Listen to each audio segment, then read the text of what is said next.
Hey, pull up a chair. It's Hacks on Tap with David Axelrod and Mike Murphy.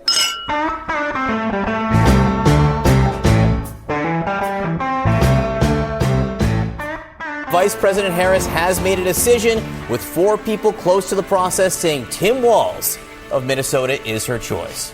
So there you have it, Mike Murphy. People don't recognize how awesome this powerful machine we've built is, because our producer, Hannah McDonald, arranged with the Harris campaign to actually allow the story of who she picked for VP to leak minutes before we recorded.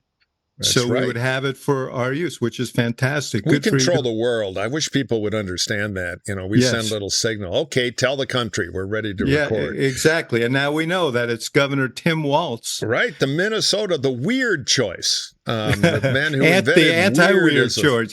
He is the inventor of weird.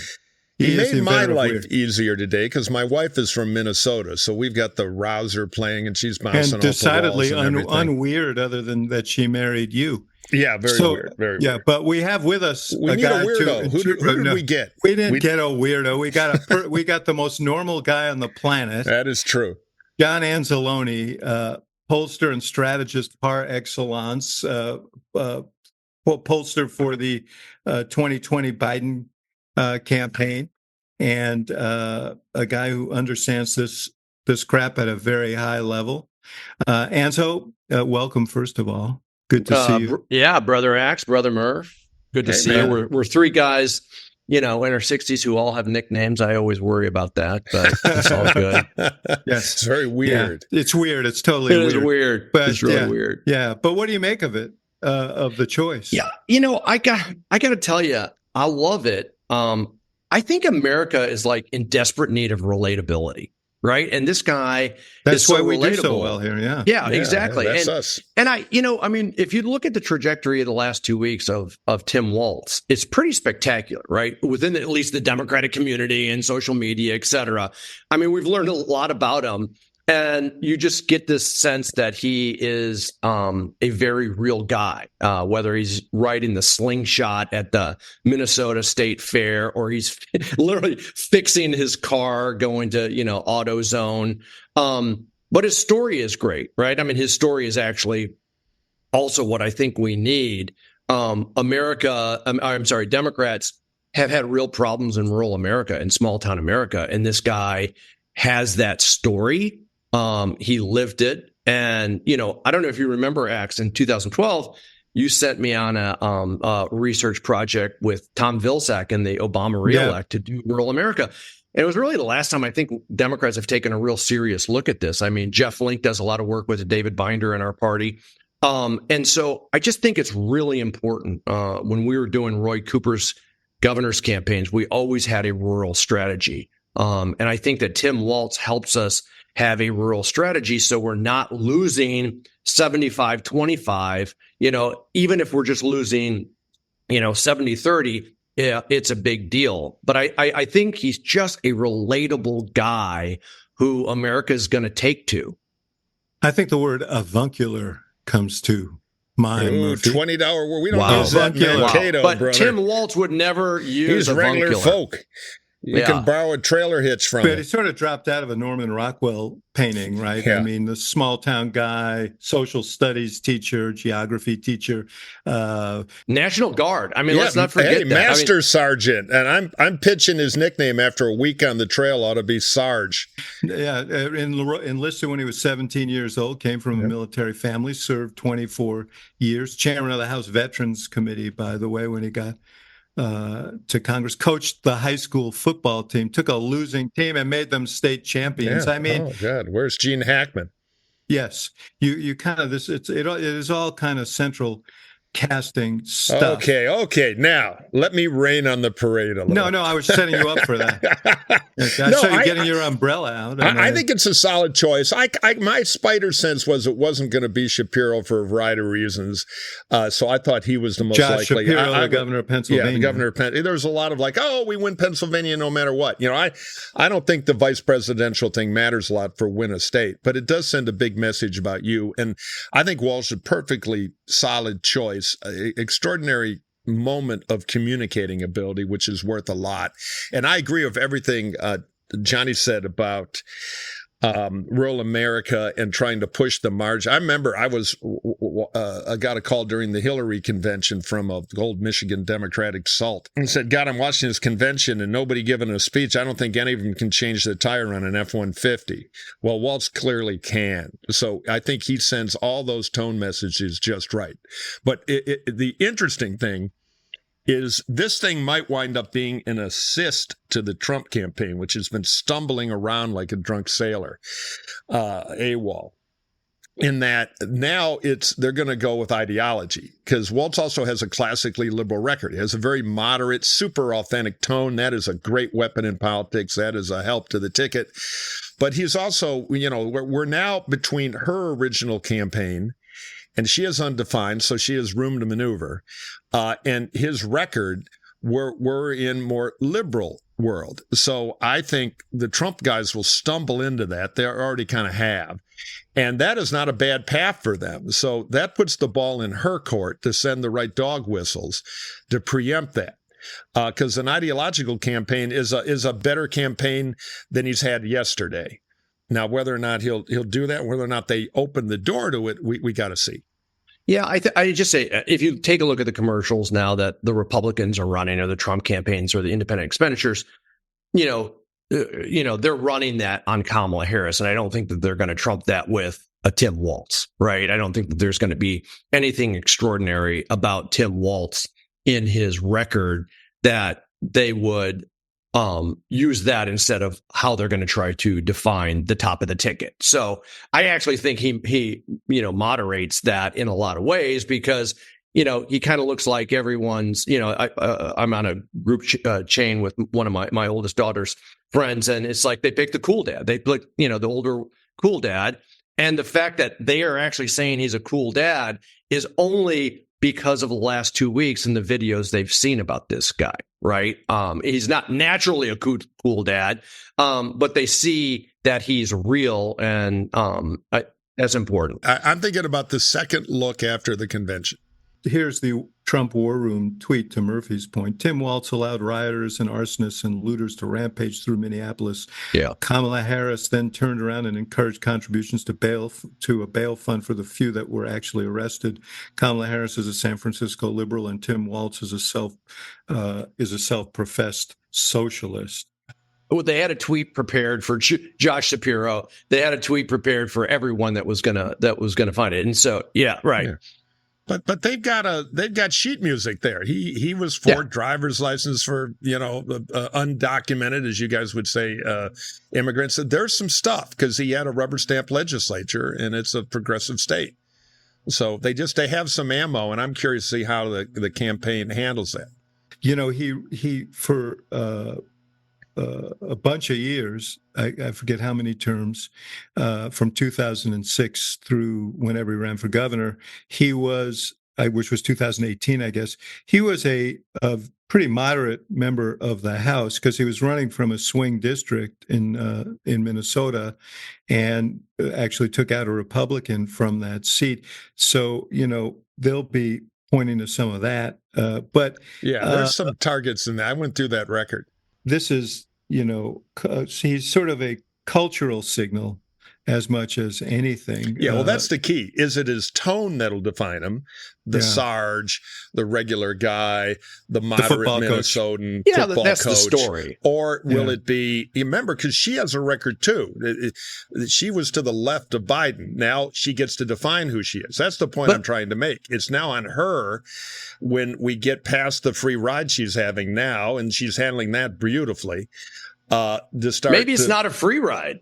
I mean, maybe it's well earned, and she's meeting the moment, and she'll have another 2 good weeks, which will make a month. But to get back to Walz, is that it's we've all been in a lot of campaigns. Where are the attacks on being liberal or whatever?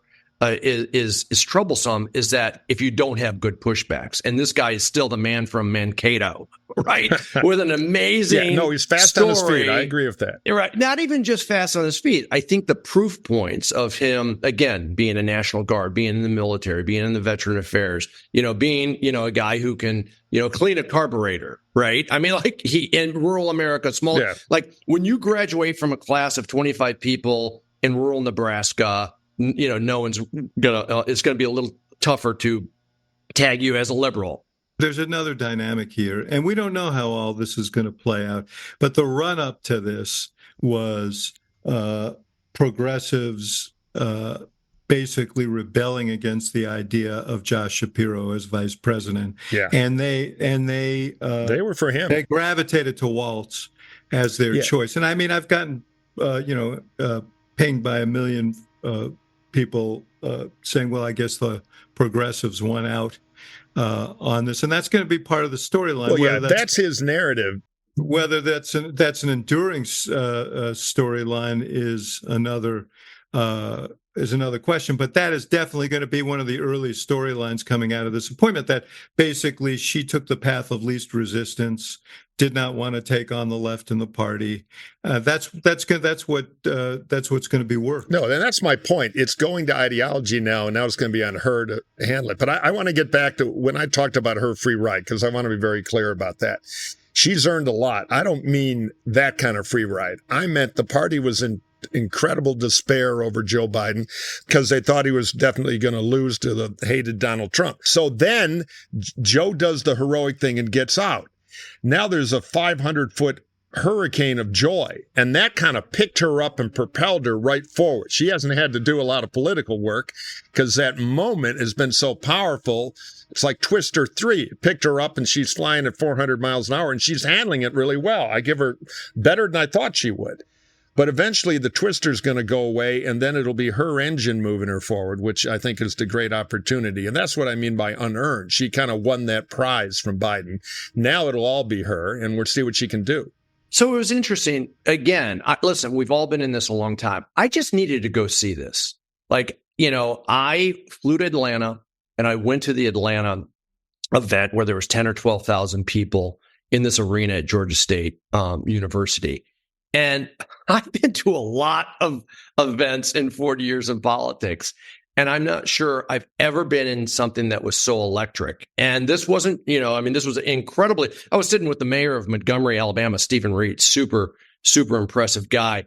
And one of the things he said to me was he was surprised how diverse the crowd was, how many kind of middle-aged white women, for example, there were, et cetera. And the environment was electric, but Kamala Harris looked like a Democratic nominee for president of the United States. She looked, it wasn't just, momentum carrying her. She was on message. Her economic message was really strong. Her message overall in terms of the contrast with Trump was really good. She felt very, I think, comfortable in her own skin in this position. And she's continued that, quite frankly. Yeah. And I think that the Walz nomination, we can, I think that, it's the progressives ones, this, that. I think that that's a very opinion elite thing, which I know we are all part of. I think the run of the mill Democrat is going to be really excited about this because he's good at the message. He's good at the theory of the case and taking down Trump and Vance in a very kind of matter-of-fact way that doesn't seem political, doesn't seem harsh or vitriolic, which is really helpful. Yeah, no, I think she's going to be president by Labor Day. My head's now on to the second look of 2024. Yes. And they're going to be able to say, and who knows, Trump may just go racist thug the whole time and blow himself up and, have a defeat that he richly deserves. But if they get a little control of the rudder again, and the after Labor Day look, when she'll be the front runner by then, you can argue this is the most progressive ticket since Dukakis and Benson. And how do they handle that? Do they use tone and regular, Home Depot dad Walz, and she sends a few signals that she has evolved from 2019, or do they go relitigate that? I think that's an open question and strategically man, really I important. think they go hard on sort of kitchen table economics. Right. That's how to win. And, I think what John was referring to in her speeches is some recognition of that's the case. Now, look, you look at their website or her X feed or whatever it's called. She, the theme is still more, it's very tilted toward freedom and less on the economic stuff. But her ads have been, by and large on economic stuff.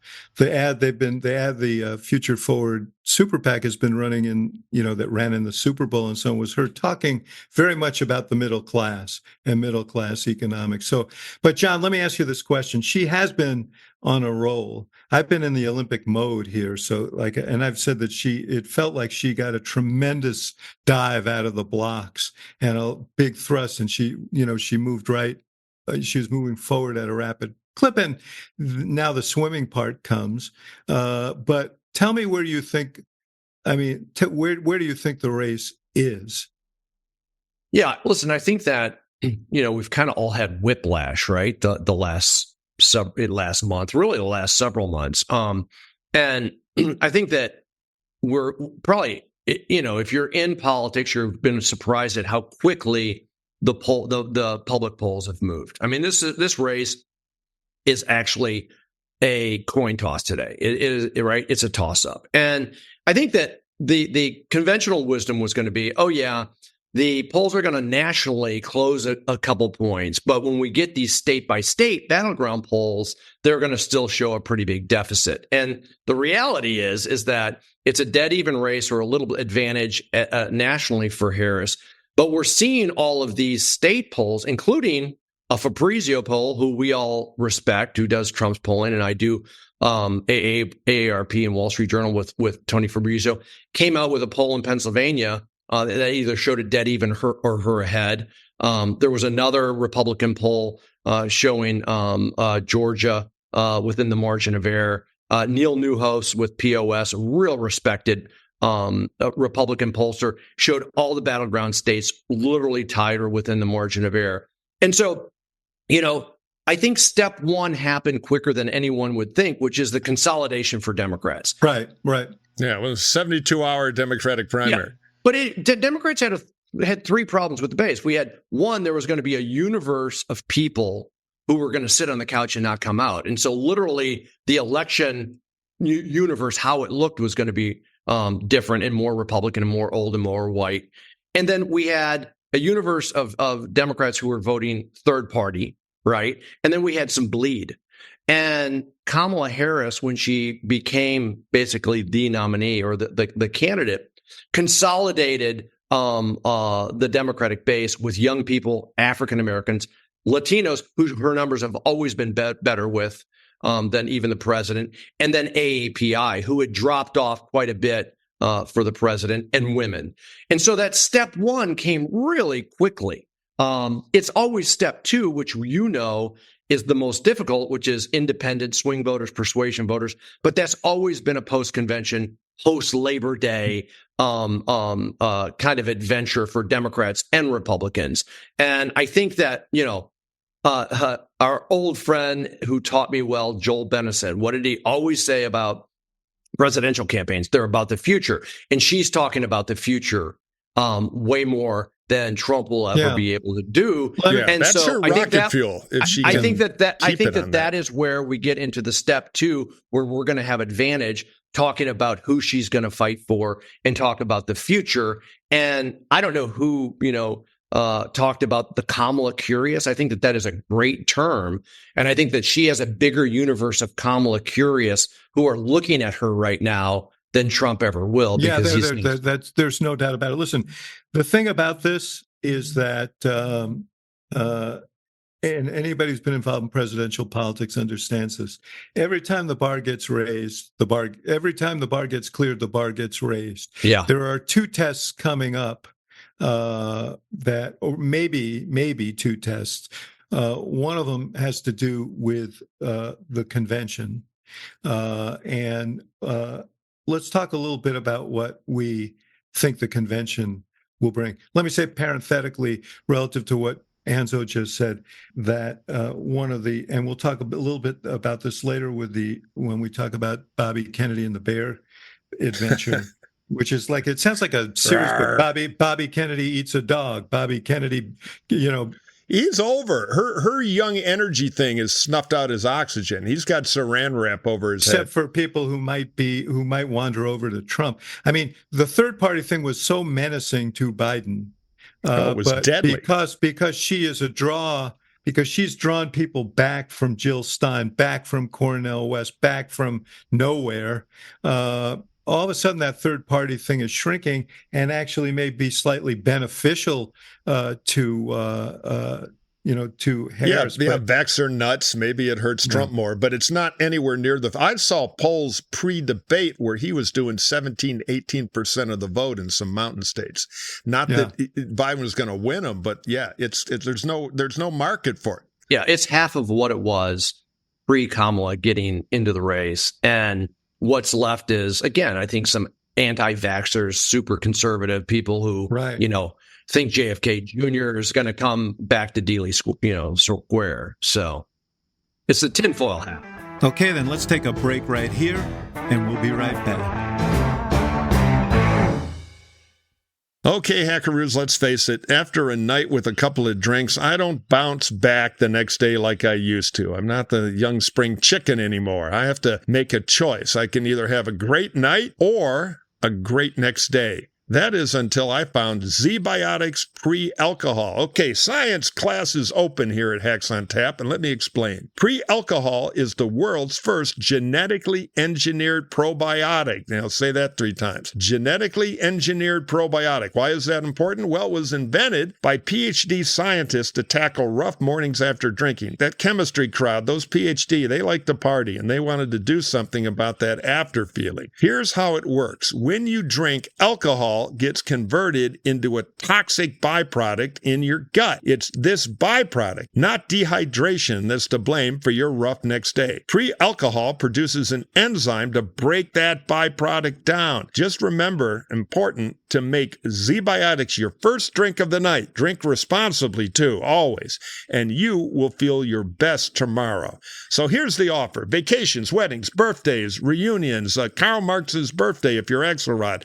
All these things are big party times, and there's so much going on people's social calendars. So get the most out of your summer plans by stocking up on pre-alcohol now. Go to zbiotics.com/hacks to get 15% off your first order when you use hacks at checkout. Pre-alcohol is backed with 100% money-back guarantees. So if you're unsatisfied for any reason, they will refund your money back to you, no questions asked. Remember to head to zbiotics.com/hacks and use the code HACKS at checkout for 15% off. ZBiotics, ZBIOTICS.com/hacks. Thank you, ZBiotics, for sponsoring this episode and for our good times.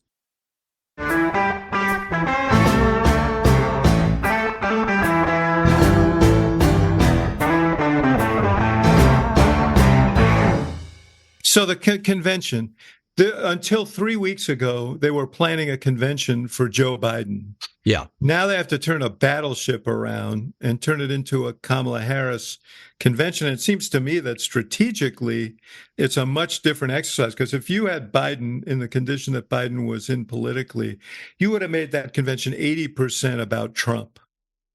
They have an opportunity here to further introduce Harris and, give more dimensionality to who she is, tell the story of her, her upbringing, tell the story of her as a prosecutor, tell the story of her as an attorney general in the fight she's fought and for whom she fought them. Done right, I think it's a great opportunity. But man, I don't envy Mike, our old buddy Stephanie Cutter. No. Who's trying to turn this battleship around. She'll get another Emmy nomination because Stephanie Cutter is as good as they come in this business, and she's driving the program. One other thing about the convention, which I think is really important, and I sat there and watched the Republican convention, and I was impressed by the energy, enthusiasm, and the consolidation that they had. But the one thing I think that we're going to have kind of going on presidential campaigns or about the future is that we have a tremendous future bench, and the people who are going to be around supporting Kamala Harris and Tim Walz, whether it's Gretchen Whitmer, whether it's Shapiro, whether it's Roy Cooper, whether, all these names, Warnock, Booker. I mean, we have a party and messengers who look like the future of America. And I think it's going to be that's really the whole important. Real campaign. But I want to go back to convention for a minute because I don't buy it's a test. It's an incredible amount of work, which Stephanie is ultimately capable of. It's an opportunity. Executing. But strategically, it's not a hard one. You have to tell her story, and you have to connect her to middle-class economics and point the campaign that way. And you got to send some dog whistles, the people who do not want to vote for 2019 Kamala Harris. If you can define her right like that, and then weld it all together with the choice of on your side or on his side, go into the future, or go back to 1950s America where men made all the decisions for women's, African Americans were half citizens, et cetera, that rocket. And I think they're going to do all that. I think they're going to do it well. I think the real test will come after the convention in September, when it's into the trench warfare. But there's no doubt she, and now Walz, because he'll be a star at the convention because he'll do his hardware dad thing, and it'll play great. That'll be the moment after the convention. That's the test. You can see this in the TV commercials that the Harris campaign is running, is that America still has a lot to learn about her, right? I mean, Joe Biden served as vice president for 8 years, and when we did research, we realized no one really knew much about him, and that's just kind of normal. But the fact is again, if you watch her rally speeches, is that she's talking about when she was a prosecutor putting bad guys. Yeah, she's talking about, her time as Attorney General, taking on the big corporations and pharmaceuticals. She's talking about her time as senator. No, and by the way, kudos to Brian Fallon, who writes a lot of that stuff and has launched her on the speech dimension, which is the most important single thing she's done. He's so talented. Home run. I mean, I got to watch Brian Fallon for over a year in the Hillary campaign, and I'm telling you, this guy is super talented, really good at what he does, and so lucky to have the VP is so lucky to have him on his team. But I mean, there is a great story and an economic narrative for the convention. Yeah, they just have to tear down what they were doing and build that very, very quickly. Yeah. That is a great, I think the convention should be, look, what conventions are now are long commercials. Yeah, and the question is, how creatively and how strategically can you use the time that you have? Stephanie proved in 2020 she's very, very good at that, and I expect to see that again. The other thing that's hanging short term that we know is the question of debates. John, you mentioned that you were in Atlanta. That was when Trump had announced that he was, pulling out of this debate on September 10th on ABC. And here's what the VP had to say about that. So he won't debate, but he and his running mate sure seem to have a lot to say about me. And by the way, don't you find some of their stuff to just be plain weird?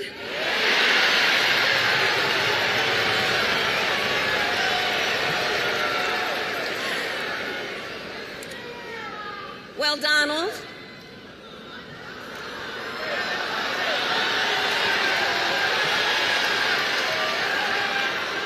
I do hope you'll reconsider to meet me on the debate stage.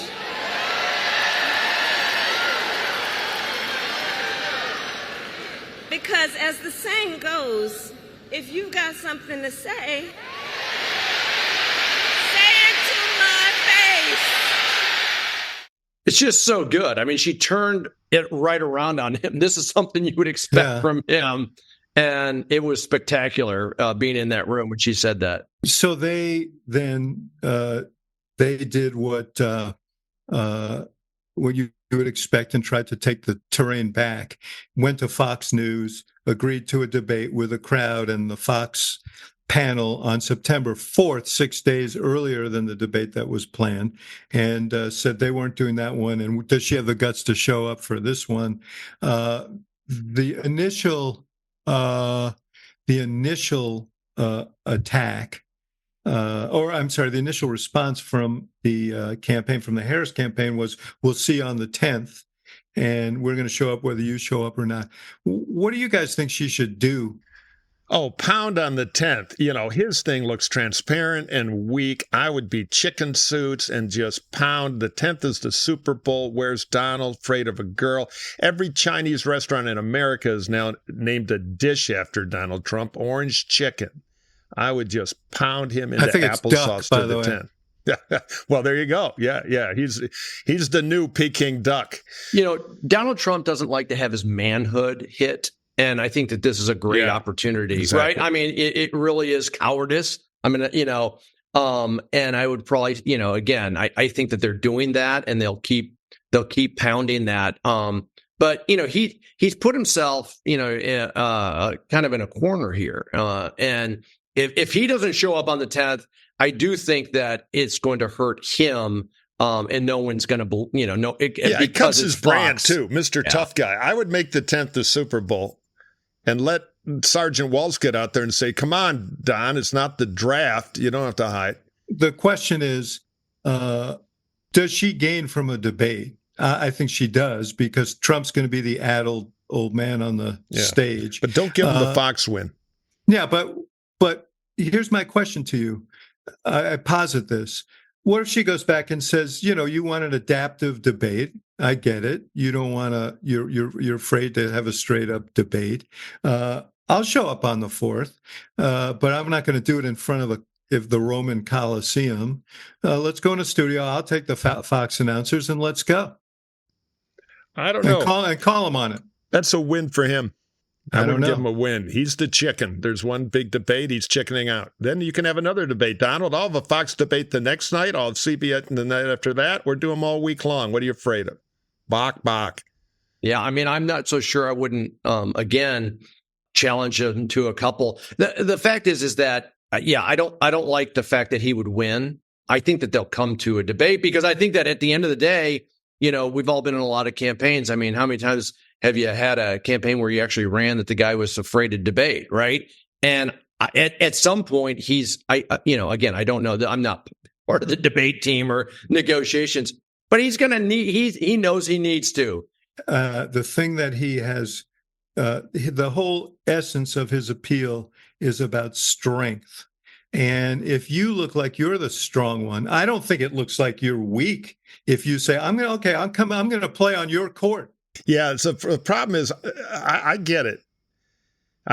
But I would say if he ducks the big debate, which he's doing, he's the weak guy. If he is able to dictate the new debate schedule, then he's in the strength business. Yeah, again. I think you're an inside baseball thing. I think if he shows up, if she says, "I'll debate you anywhere," you pick what debates we do, Donald, and I'll be there. Yeah. That's right. Yeah. That's strong. I don't want see, I think it's weak. I think she had a big debate. He agreed. He's backing up. That's gold. Pound him to death. I don't think she needs to. In a rigged Fox debate, Sean Hannity, the announcer, Kamala Harris, how many people have died on the border? And Fox says no. We're bringing in Tucker. He needs this debate more than her. She's the one with the momentum. Yeah. And the fact is that he doesn't like having to abide by the rules, and he doesn't like, quite frankly, to have to, in his probably mind, kowtow to her.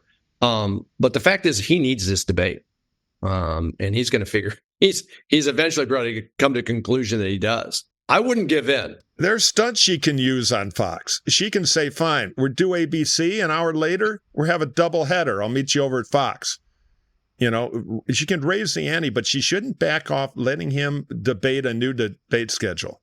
You do it that way. She's that's winning this. We got to play on my turf. I think a fearless person says, "I'll freaking debate you anywhere, man." Yeah, I don't like giving him control. Well, I think this is a bully tactic, and he's always a exactly. bully, and you can't let the bully win here. And I think they've been pretty clear about that. Well, they have been clear, so it's sort of an academic discussion. Let's stop for a minute and listen to a word from one of our fine sponsors.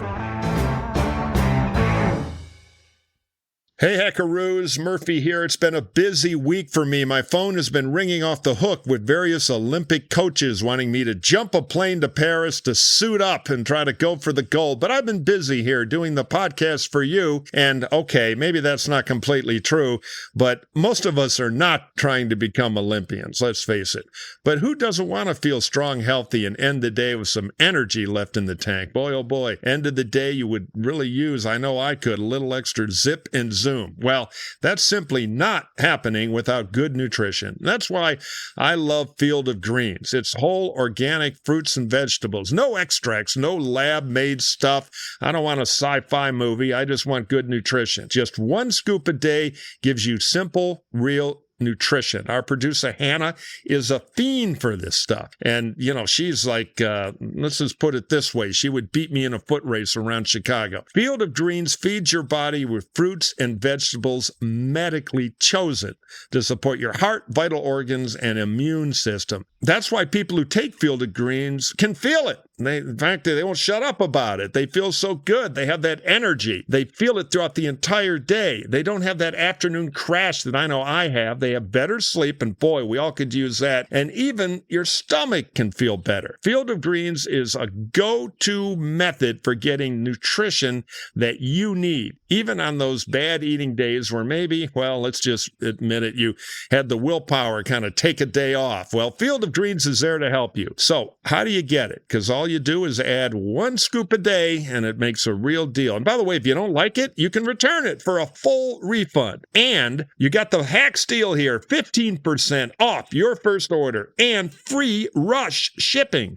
So visit fieldofgreens.com and use promo code HACKS, HACKS, your magic key to unlock savings. That's promo code HACKS at fieldofgreens.com. fieldofgreens.com.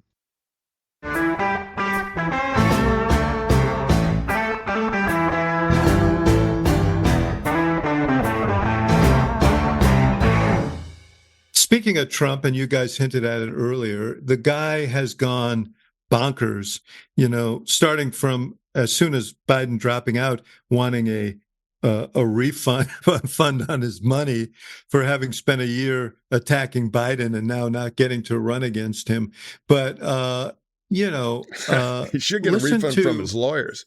Man, let's just play a couple of clips from what he said in the last week, starting with something that was completely nuts about he's in Georgia, a state that he needs that is now competitive.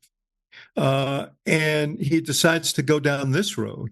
Yeah. Because he's a bad guy, he's a disloyal guy, and he's a very average governor. Little Brian Cap. Bad guy. But think of it. I got this guy, just think, and then that's it. I got this guy nominated, I then got him elected. Without me, he doesn't get nominated and he doesn't get elected. He had no chance of winning either one, and all he had to do is sign something where the Senate would like to look at election integrity. So this is a guy in the public polls. Brian Kemp job rating is over 60% positive. I mean, think about that.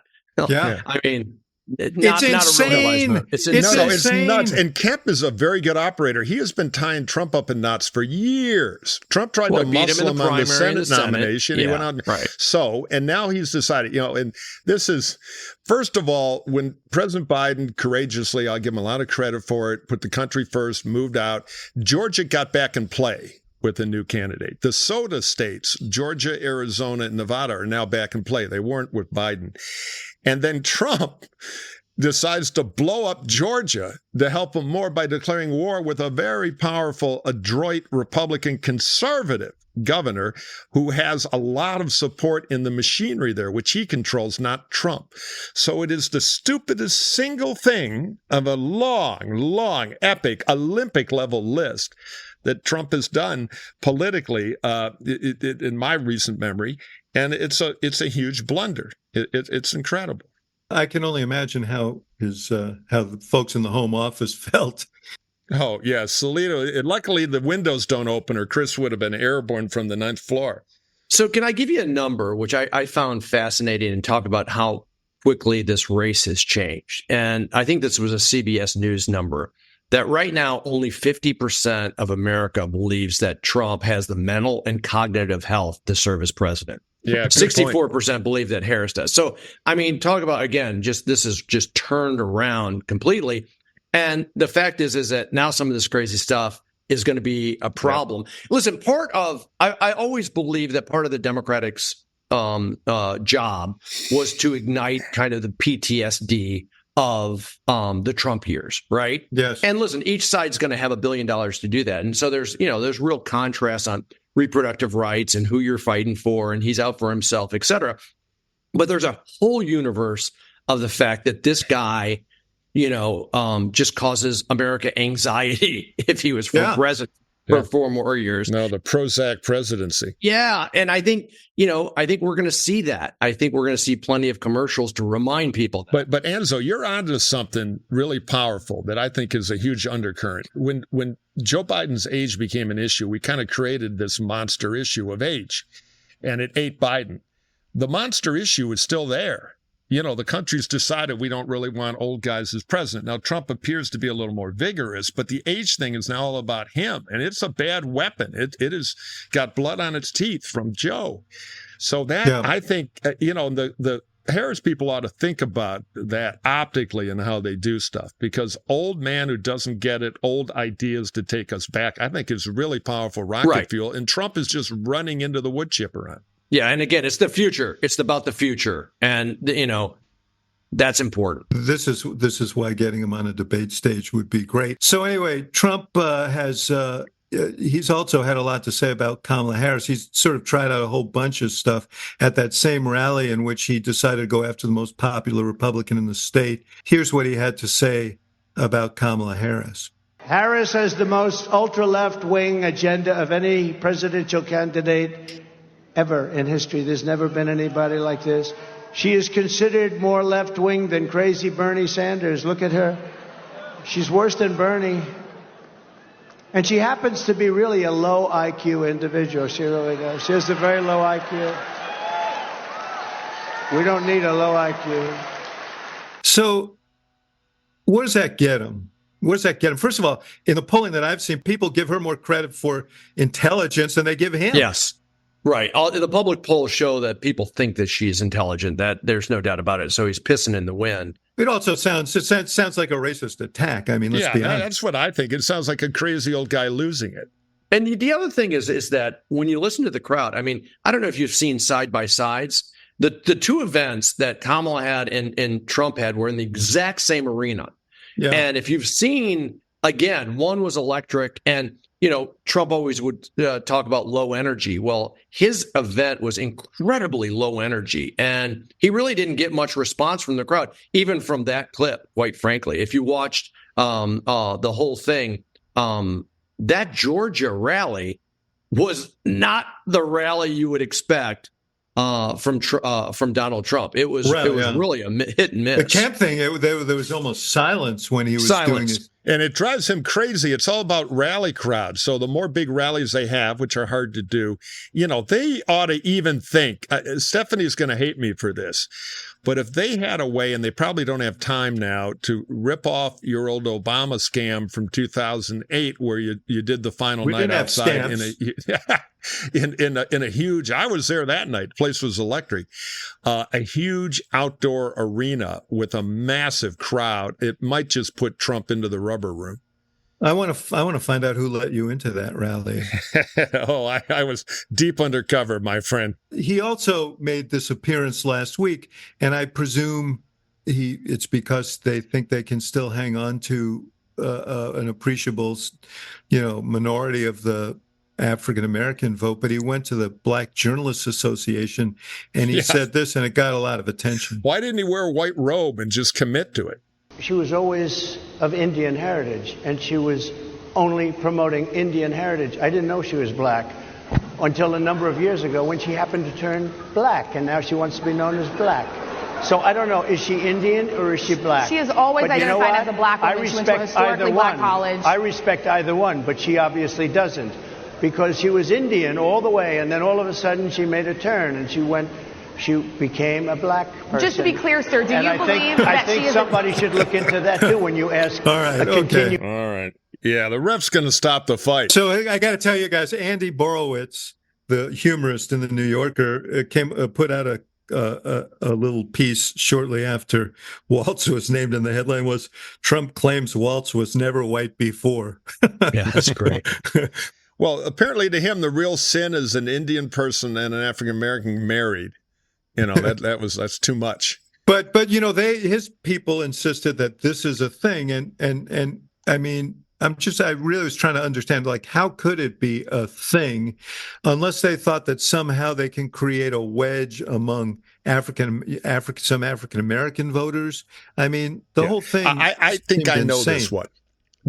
During the last presidential primary, there was a focus group of African Americans in, I believe, South Carolina, some video that got around a bit for one of the other campaigns. And it was an all African American focus group and a lot of harsh talk about Kamala Harris being Indian, not really being African American.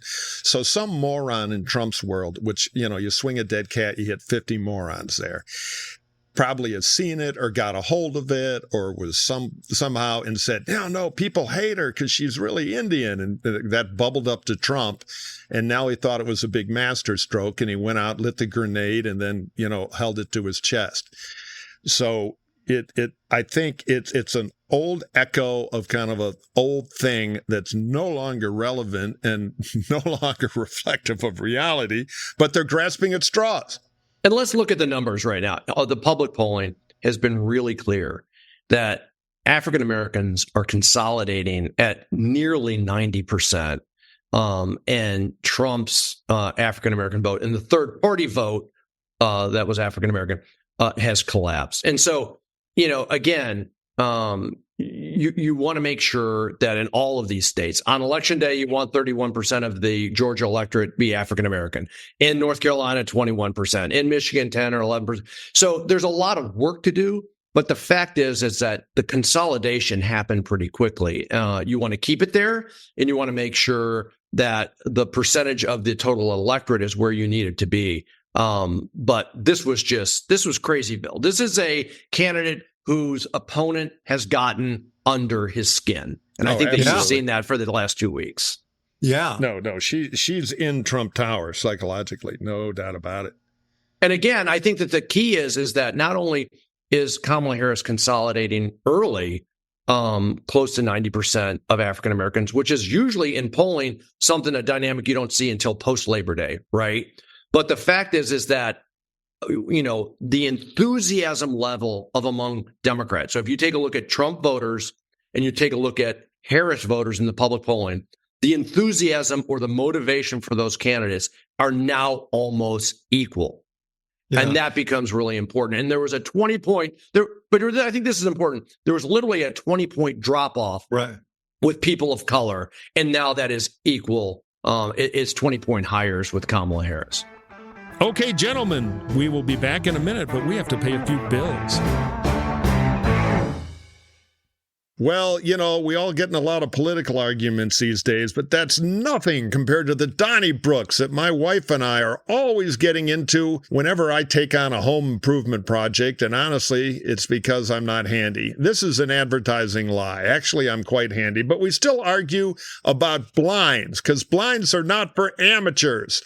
Believe me, they're tricky. They're precision oriented. You need a pro to come in to install your blinds. And let me tell you how to do it, hackaroos. There's a better way to buy blinds, shades, shutters, and drapery, and it's called 3-Day Blinds. They're the leading manufacturer of custom window treatments in the U.S., and right now they're running a buy one, get one 50% off deal. That's pretty good. Now, not all windows are the same. You want that custom advantage so they fit and they work and they give you a long lifetime of service. So that's why you want to deal with 3dayblinds.com. We can shop for almost anything at home. So why not shop for blinds? blinds at home, huh? Use the internet. Join the future here. 3-Day Blinds has local professionals, trained design consultants who have an average of 10 years experience in the blinds game. They know what they're doing, and they can provide expert guidance on the right blinds for you in the comfort of your own home. Just set up an appointment and you'll get a free, no obligation, no cost quote, no matter your unique need. From motorization, that's pretty cool when you do that with blinds, to home automation, to room darkening, or even child safety. With 3-Day Blinds, you choose from thousands of options that fit any budget or style with actual samples. So you won't be guessing. You're going to deal with pros, you're going to get a pro job. 3-Day Blinds has been in business for over 45 years, and you may not hear it in the name, but they make incredibly high-quality product. That's why they are the highest-rated blind company on Trustpilot, 4.7 rating out of 5 stars. So right now, you can get 3-Day Blinds, buy one, get one 50% off deal on custom blind shades, shutters, and drapery. All you got to do for a free, no-charge, no-obligation consultation, just head to 3dayblinds.com/hacks. That's buy one, get one 50% off at 3-Day Blinds, the number 3dayblinds.com/hacks. One last time, that's the number 3dayblinds.com/hacks.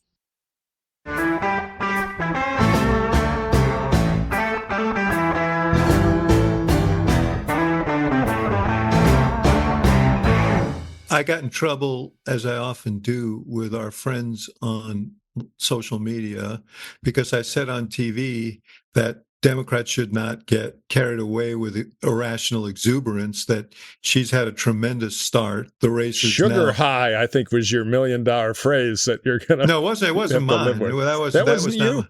No, but the point is, it should be treated as a tough race, and now there's there is this sense that we're on a glide path to victory here, and I that's why I keep talking about the second look, and I'm worried. I'm finding it dangerous. I'm not feeling that. Like I don't. I mean, you're in orbit, man. No, I mean, I think that there's an excitement, and I think it's well earned. I think that again, I just believe it's a little bit more than meeting the moment. I think she really gets this, and I think that this pick is actually also part of that with Tim Walz, and I think that the Democratic community and the campaign in Wilmington, which has been incredibly nimble, by the way, in the last 2 weeks. Yes. And they're bringing in reinforcements. For once, by the way. I feel like everyone is taking it very seriously. Okay, all right. But let me do a little of the hard-hitting journalism we're known for here on Hacks on Tap. Let's redshirt this. You're now Fabrizio. How do you beat her with Trump? How does she lose? What goes wrong? I would ditch all of that sort of left-wing shit. I mean, you can use it with your base, but I would tie her to Biden, and I would tie her to the Biden record. She's the turn right now. She is the turn the page candidate, and you can't let her be the turn the page candidate. So I would tie her to. So you'd be doing back to Biden. Yes, I would make her. How about Anzo? How about you?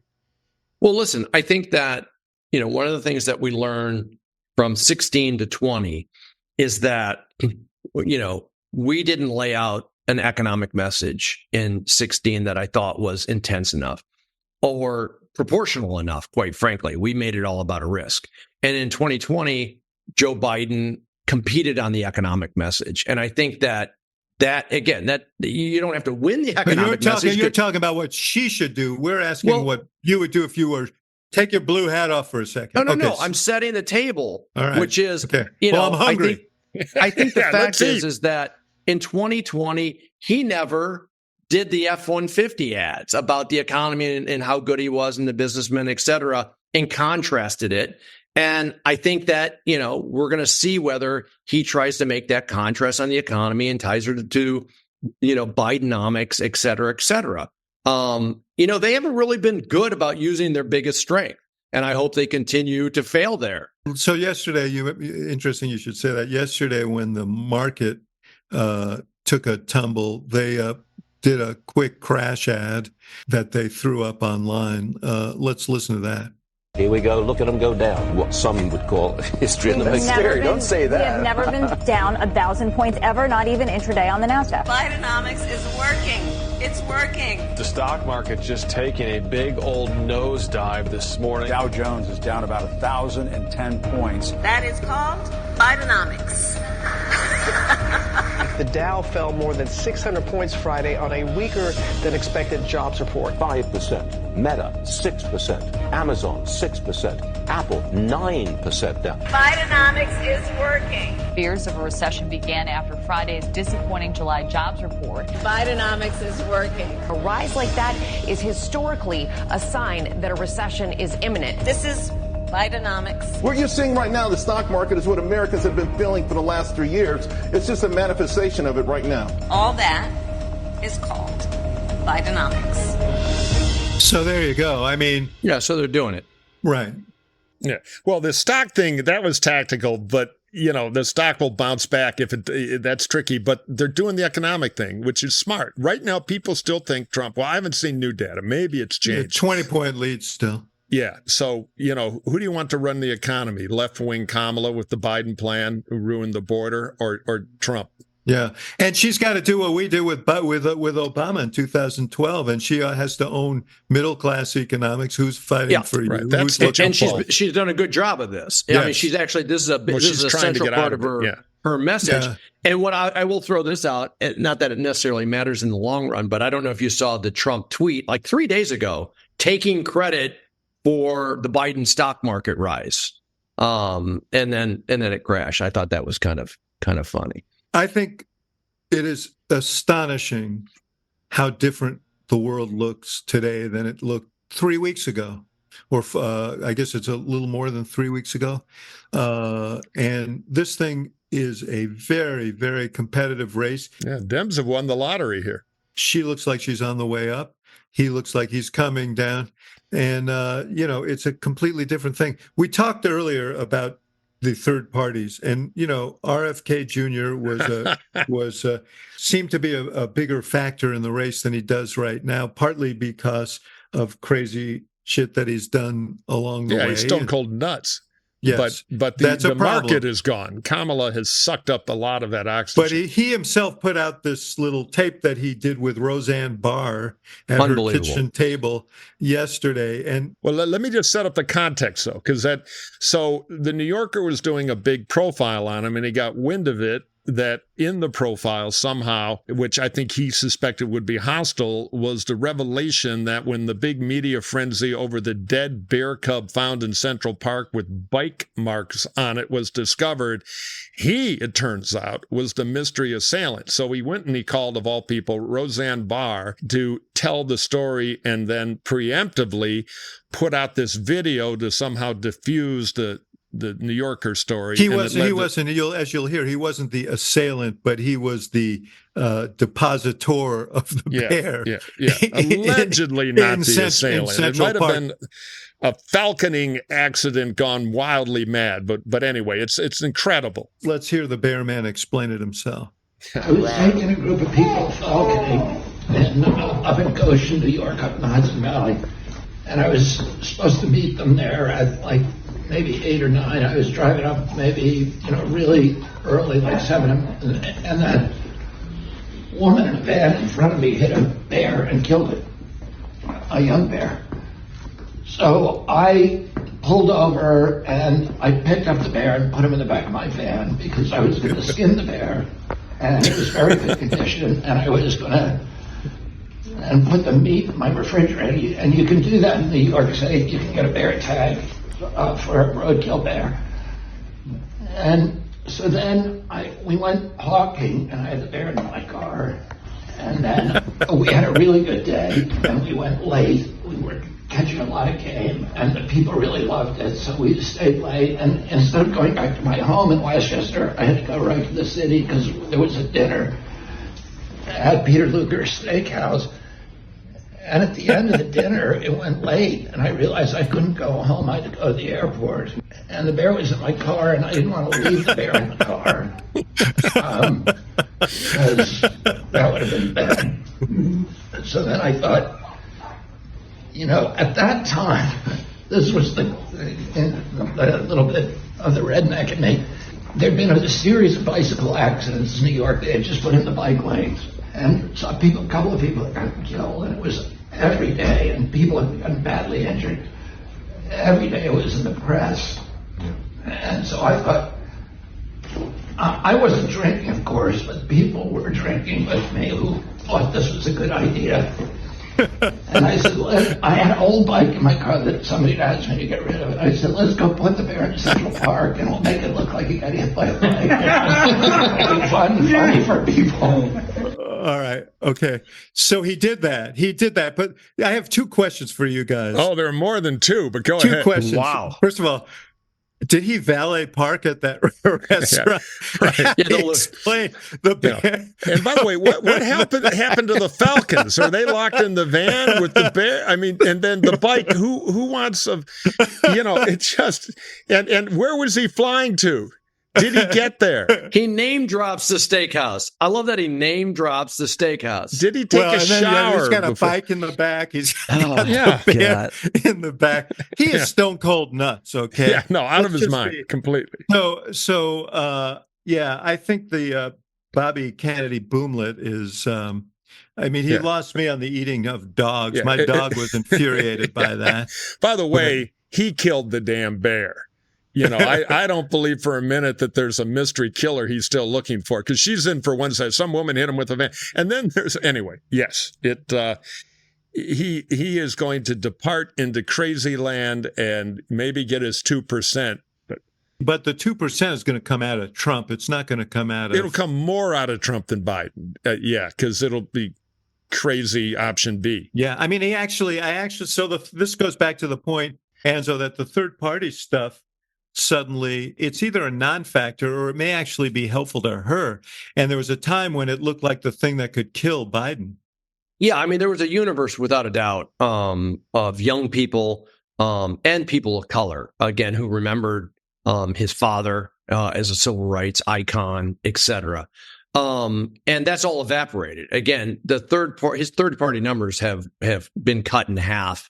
And what is left is, the anti-vaxxer tinfoil hat crowd, again, who believes that, in these weird conspiracy theories that JFK Jr. is going to come back in Dealey Plaza at some point. This is real. You got to watch the videos, right? And so I think that this, at this point, hurts Trump. All right, boys, we're going to have to skip. We had so much news to jaw over. We had to skip the mailbag, but we will be back. If you have fresh questions off the VP, just email them to us at hacksontap@gmail.com, or you can leave a voicemail on your phone and send it to us, or you can call our Secret Chicago. You can also place a bet and register to vote, the Secret Axelrod tip line, and just record a short 25-second message there. Here's the number: 773-389-4471. I'll repeat it because who can remember that? 773-389-4471. So John Anzalone, let me just say, you're not only one of the smartest guys I've ever known, but you're also one of the best guys I've ever known. And thanks, brother. It's always good to have you here. And come back often. Now that you're unshackled, now that the Biden saga is over and you're unshackled, come back often. Absolutely. Well, Great to be with you guys. And the best thing about you, Enzo, is you're from Michigan, the crown jewel of states. Yeah, we're Michigan. From Michigan. She was just up in Traverse City last week. He is a Michigan, though he's lived in Alabama for 3 or 4 decades. He's a Michigander through and through. He never ever lost it. So good for him. Right. That's right. All right, Peace, guys. Well, onward. I think we should go out with the rouser. All